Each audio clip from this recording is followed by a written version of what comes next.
캐치프레이즈. 젊은 경기도 40대 도지사. 이렇게 표현합니다. 전체 경기도 공무원 평균 연령이 40세예요. 그리고 전체 지자체에서 경기도민이 전체 지자체 중에 두 번째로 연령이 낮습니다. 낮은 연령대, 이 젊은 경기도를 젊은 도지사가 이끌어야 눈높이 행정을 할 수 있고, 제가 MBC 18년을 다녔는데 그 중에 아나운서로서 간판 아나운서까지 하다가 어느 날 갑자기 제가 사라졌습니다.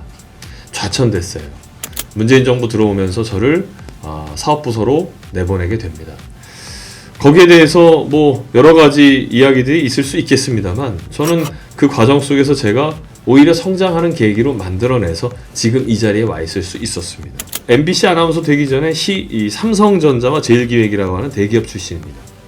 시장경제주의자예요. 오직 제가 지금도 인정할 수 없는 부분은 아나운서로 입사한 아나운서 직군을 타부서로 쫓아냈던 것에 대해서는 나중에도 이 부분에 대해서 꼭 제가 당시 그 일이 진행되는 과정에 있었던 담당자들과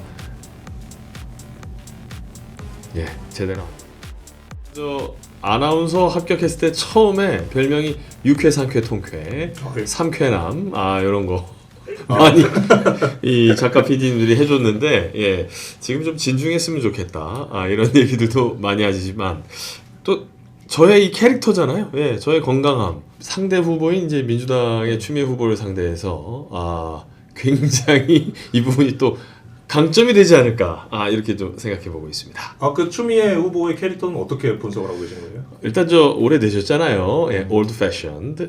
그리고 여러 가지로 많이 기가 세하셔서 거기까지. 다른 인터뷰에서 분위기 전환할 수 있을 것 같아서 귀국했다 이런 취지로 말씀하셨어요. 네. 또 몇몇 의원들이 현재 선거 상황이 어렵다 이러면서 출마 권유를 하셨다고도 하셨습니다. 그렇죠. 아주 기본적으로 처음에 이제 저한테 말씀을 하셨을 때, 네네.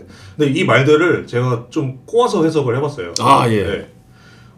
이거 당이 후보님을 경기지사 경선 흥행만을 위해서 영입한 거 아니냐? 이렇게 오해하시는 분들도 있지 않을까 생각을 해봤는데, 그렇게 오해하시는 분들이 없었는데 많이 꼬았네요. 선거라는 게 나쁘게만 보시는 분들도 있을 수 있는 법이니까.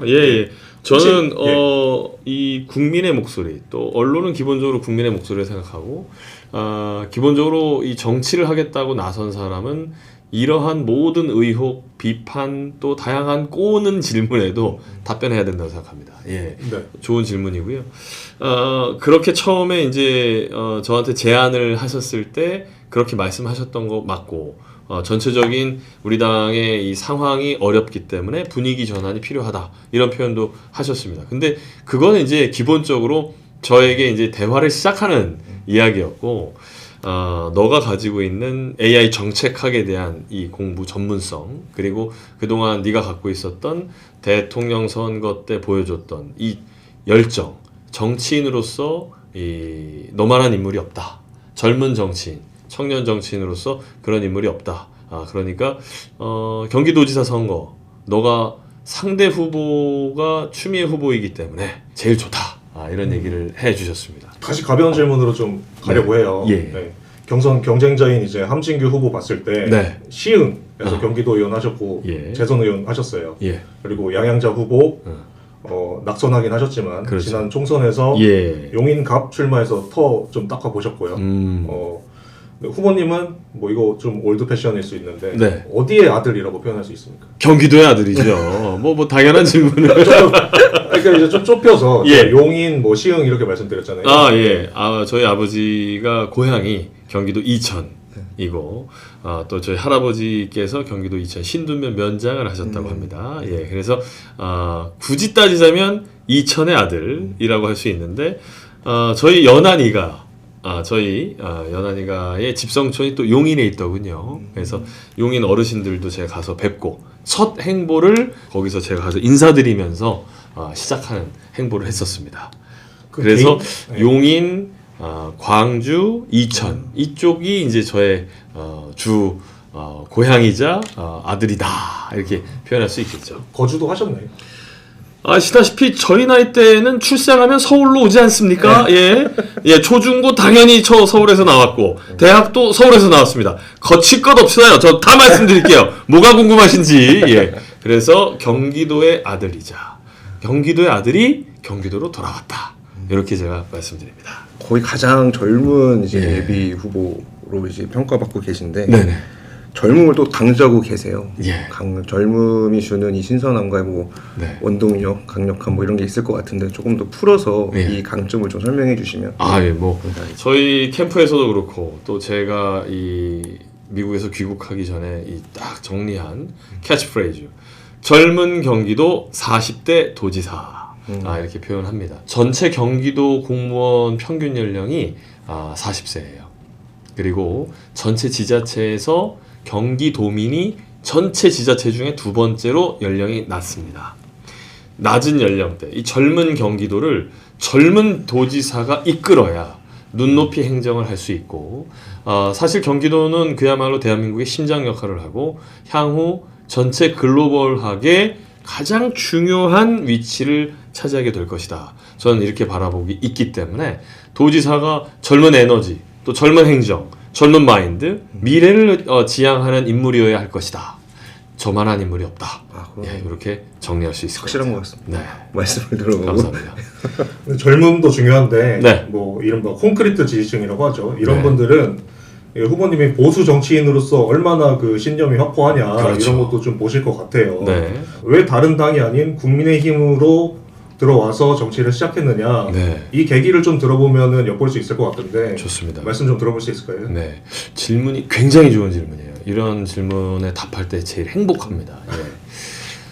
저는 MBC 아나운서였습니다. 많은 분들이 이제 제게 MBC 아나운서였기 때문에 왜 당연히 민주당 뭐 이렇게 엮으세요. 그게 잘못됐죠. 그만큼 MBC의 스테이션 이미지가 한쪽으로 편향되고 치우쳐졌다라는 것을 반증한다라고 생각합니다.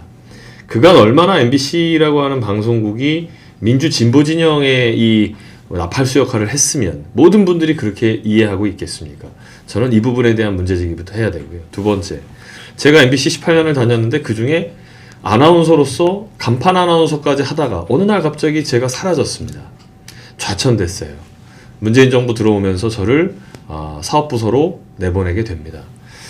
거기에 대해서 뭐 여러 가지 이야기들이 있을 수 있겠습니다만 저는 그 과정 속에서 제가 오히려 성장하는 계기로 만들어내서 지금 이 자리에 와 있을 수 있었습니다.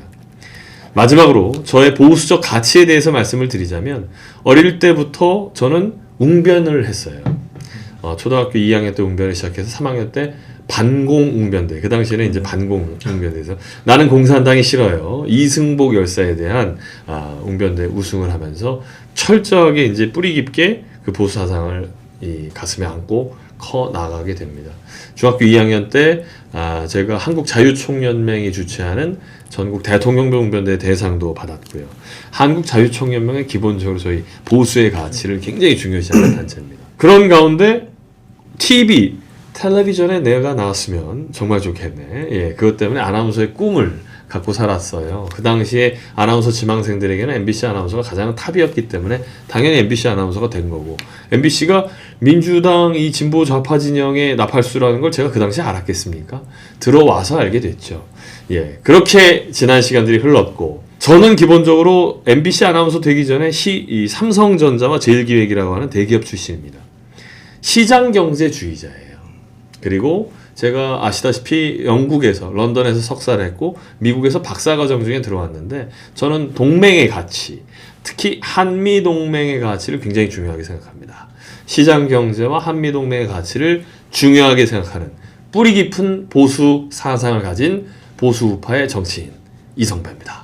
사람이 항상 부정적으로 살면 끝도 없이 부정적이 됩니다. 내가 좌천당했네. 나 인생 끝났네. 난 이제 뭐 하지?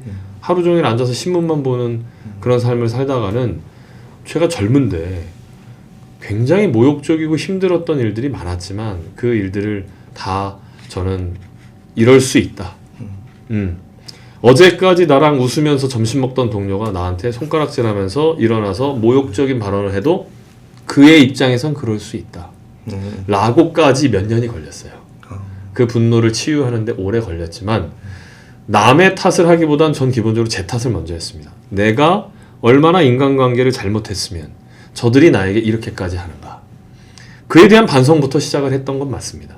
그러나 오직 제가 지금도 인정할 수 없는 부분은 아나운서로 입사한 아나운서 직군을 타 부서로 쫓아냈던 것에 대해서는 나중에도 이 부분에 대해서 꼭 제가 당시 담당 그 일이 진행되는 과정에 있었던 담당자들과 제대로 앉아서 이야기 나눠보고 싶습니다. 갑작스럽게 다른 업무를 맡으셨는데 이렇게 해낸 거를 보면서 경기도지사를 맡으셔도 이렇게 작년에 제가 알기로는 퇴사하시고 이제 정치권에 이제 끼어드신 걸로 아는데 새로운 거를 뭔가 도전하고 하실 수 있지 않을까라는 생각이 들었거든요. 감사합니다. 그거에 대해서도 한 말씀 좀. 누가 뭐래도 내가 좌천당할 인물이 아니었다라는 걸 입증하고 증명하는 삶을 살아야 한다. 나에게 주어진 이 프로젝트를 내가 최대한 잘하면 또 회사에서 나를 다르게 봐줄 것이다. 그래서 아마 MBC 동료 어느 누구에게도 혹시라도 누군가가 검증하거나 확인할 일이 있으시면 이성배가 일 하나는 잘하지, 이성배가 역량은 최고지, 그 답변을 받으실 수 있을 겁니다. 거기에 대한 제가 자부심이 있어요.